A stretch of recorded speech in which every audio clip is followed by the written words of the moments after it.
नमस्कार, स्वागत है आपका स्प्रेड पीस में। आज सुनिए मुंशी प्रेमचंद की लिखी कहानी विध्वंस। जिला बनारस में बीरा नामक एक गांव है। वहां एक विधवा वृद्धा संतानहीन गोंडिन रहती थी, जिसका नाम भुनगी था। उसके पास न तो एक धुर जमीन थी और न ही रहने का कोई घर। उसके जीवन का एकमात्र सहारा भाड़ था। गांव के लोग प्रायः चबैना या सत्तू पर निर्भर रहते हैं, इसलिए भुनगी के भाड़ पर हमेशा भीड़ लगी रहती थी। वह जो कुछ भुनाई करती वही भूनकर या पीसकर खा लेती और भाड़ की झोंपड़ी के एक कोने में पड़ी रहती। वह प्रातःकाल उठती और चारों ओर से भाड़ झोंकने के लिए सूखी पत्तियां इकट्ठा करती। भाड़ के पास पत्तियों का एक बड़ा ढेर लगा रहता था। दोपहर के बाद उसका भाड़ जलता था, लेकिन एकादशी या पूर्णमासी के दिन भाड़ नहीं जलता था। या जब गांव के जमींदार पंडित उदयभान पांडे के दाने भुनने पड़ते, तो उसे भूखे ही सोना पड़ता था। पंडित जी उससे बेगार में दाने ही नहीं भुनवाते थे, बल्कि उसे उनके घर का पानी भी भरना पड़ता था। कभी कभी इसी कारण भाड़ भी बंद रहता था। वह पंडित जी के गांव में रहती थी, इसीलिए उन्हें उससे सभी प्रकार की बेगार लेने का अधिकार था। उसे अन्याय नहीं कहा जा सकता, लेकिन अन्याय केवल इतना था कि बेगार सूखी लेते थे। उनकी धारणा थी कि जब खाने को दिया गया तो बेगार कैसी। किसान को अधिकार है कि बैलों को दिन भर जोतने के बाद शाम को खूंटे से भूखा बांध दे। यदि वह ऐसा नहीं करता तो यह उसकी दयालुता नहीं, केवल अपनी हित चिंता है। पंडित जी को उसकी चिंता नहीं थी, क्योंकि भुनगी दो एक दिन भूखी रहने से मर नहीं सकती थी, और यदि दैव योग से मर भी जाती तो उसकी जगह दूसरा गोंड आसानी से बसाया जा सकता था। पंडित जी की यही क्या कम कृपा थी कि वह भुनगी को अपने गांव में बसाए हुए थे। चैत का महीना था और संक्रांति का पर्व। इस दिन नए अन्न का सत्तू खाया और दान दिया जाता है। घरों में आग नहीं जलती। भुनगी का भाड़ आज बड़े जोरों पर था। उसके सामने एक मेला सा लगा हुआ था। सांस लेने का भी समय नहीं था।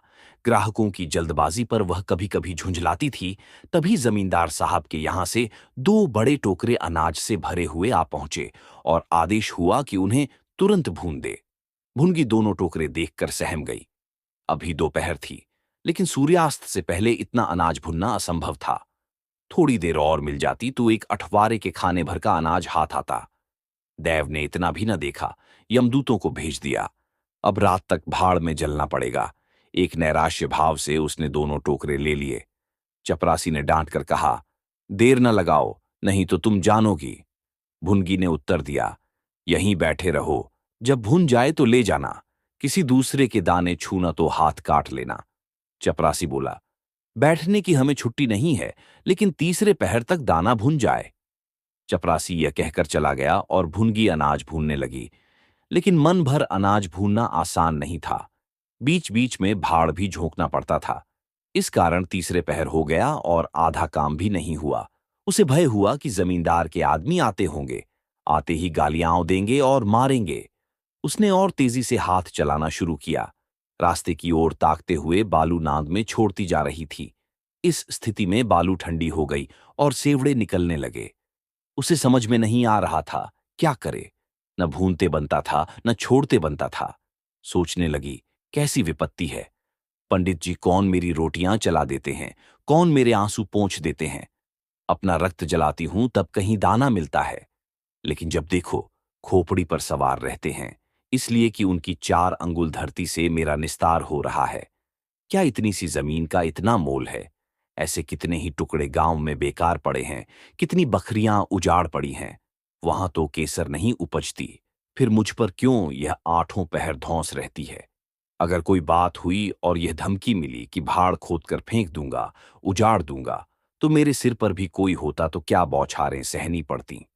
वह इन्हीं कुत्सित विचारों में खोई हुई थी कि दोनों चपरासियों ने आकर कर्कश स्वर में कहा, क्यों री, दाने भुन गए? भुनगी ने निडर होकर कहा, भून तो रही हूं, देखते नहीं हो। चपरासी बोला, सारा दिन बीत गया और तुमसे इतना अनाज नहीं भूना गया। ये तुम दाना भून रही हो या उसे चौपट कर रही हो? ये तो बिल्कुल सेवड़े हैं, इनका सत्तू कैसे बनेगा? हमारा सत्यानाश कर दिया। देख तो आज महाराज तेरी क्या गति करते हैं। परिणाम यह हुआ कि उसी रात को भाड़ खोद डाला गया और वह अभागिनी विधवा निरावलंब हो गई। भुनगी को अब रोटियों का कोई सहारा न रहा। गांव वालों को भी बाढ़ के विध्वंस होने से बहुत कष्ट होने लगा। कितने ही घरों में दोपहर को दाना भी न मयस्सर होता। लोगों ने जाकर पंडित जी से कहा कि बुढ़िया को भाड़ जलाने की आज्ञा दे दीजिए, लेकिन पंडित जी ने कुछ ध्यान न दिया। वह अपना रोब नहीं घटा सकते थे। बुढ़िया के कुछ शुभ चिंतकों ने अनुरोध किया कि वह किसी दूसरे गांव में क्यों नहीं बस जाती, लेकिन उसका हृदय इस प्रस्ताव को स्वीकार नहीं करता।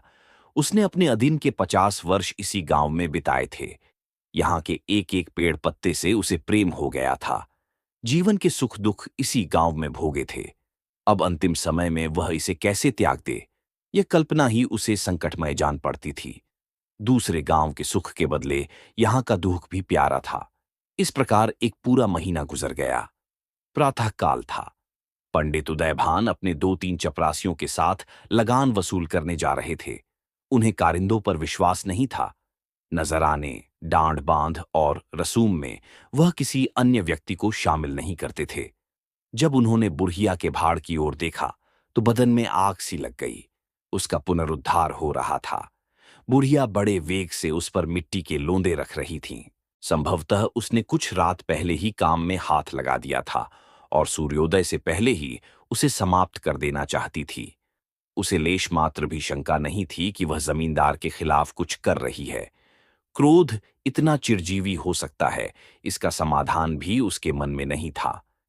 एक प्रतिभाशाली पुरुष किसी दीन अबला से इतना कीना रख सकता है, इसे वह अपने स्वभाव से कहीं ऊंचा समझती थी।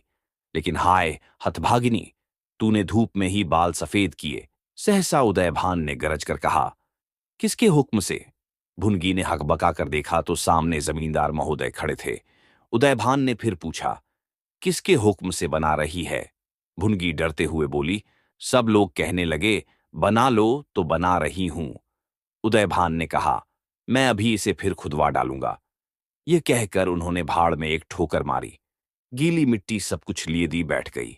दूसरी ठोकर नाद पर चलाई, लेकिन बुढ़िया सामने आ गई और ठोकर उसकी कमर पर पड़ी। अब उसे क्रोध आया। कमर सहलाते हुए बोली, महाराज, तुम्हें आदमी का डर नहीं है तो भगवान का डर तो होना चाहिए। मुझे इस तरह उजाड़ कर क्या पाओगे?